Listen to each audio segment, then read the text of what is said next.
Hi, I'm Basarat the TypeScript Guy and welcome to my channel. In today's lesson, we will look at some code that implements the find functionality of the find and replace that you might find in common IDEs. Let's go. So this is what the search interface within Design TSX looks like. We have options for regex search as well as case sensitive search as well as full word search as well as an option to do a replacement. This is what the search result looks like. For example, when we search as, you can see that it finds as within export class. Now this is not the first time that I'm implementing find and replace. I've actually done that before in another IDE that you might have heard of called ALM tools. Now within ALM tools, I actually took a dependency on the Git runtime to do the search. I simply passed in on the command line the options for regex, full word and case sensitivity, and then passed the std out to determine the results. However, note that Git doesn't actually tell me exactly where the results are found, so I couldn't do a section where it would highlight the portion of the output that matched the search. So within Design TSX, I've implemented it natively within TypeScript. Within Design TSX, we have this function called find in contents. It takes some contents and then a find config, which consists of the obvious things that you might be aware of, which is the query, the regex, the full word, case sensitivity, and then returns the find results, which will contain the file path, the span within the content that matched, and the line number for that, as well as a preview that provides the prelude as well as the match section. Now, the first thing that we do is we determine the line starts, and we have a handy dandy TypeScript provided function called compute line start that exists within the TypeScript compiler. That simply builds a state machine and goes character by character, and that splits it on carriage return and line fields, so I don't have to do that. Next, we go ahead and create a regex from the config.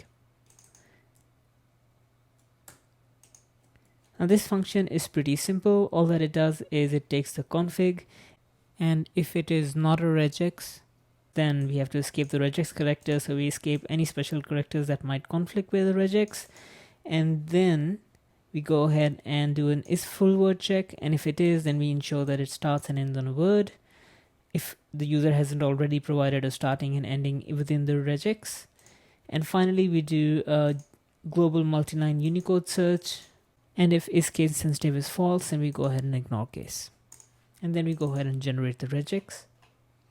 Now with that done, the rest of the code is pretty simple. We go ahead and execute the regex within the contents, and then for each of them we find the start and the length, and then based on the start we go ahead and increment a line counter to ensure that the line stays in sync. Finally, we determine the preview, which will consist of the prelude as well as the match section. The match section is pretty easy, but for the prelude we actually look back only a maximum of 20 characters, and that's pretty much it. We append to the results, and finally we return the results.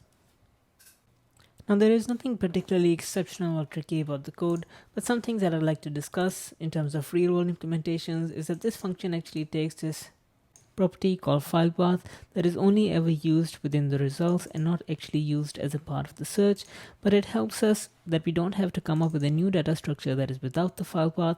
And also, if there are ever any issues within this particular function, we will know that the file path was present and we could debug the file path and contents for that particular file without having to go anywhere else. And the other thing worth sharing over here is how we write the tests. Now, one popular pattern within testing nowadays is snapshot testing. However, you will find that I am always explicitly creating the results and expecting them instead of to match snapshot. That is true for all of these tests over here. And the reason is that this actually helps you think about what you want the output to be instead of just throwing it over the fence and then wondering what happened. For example, over here, I want this to match whatever this particular portion is within the content. If I were to write this just as a snapshot, it would be very hard for me to verify that it actually always follows what it should. And with that, I was able to write these tests much more quickly and with much greater reliability than if I was using snapshots. Snapshots fundamentally require you to write your code first and then make it match the snapshot. Whereas over here, I was able to write the tests and then make the code match what was expected by the tests. So I hope you enjoyed this video, and if you would like more real-world code reviews and conversations, leave a like, share it with your friends, and subscribe. Till next time, bye.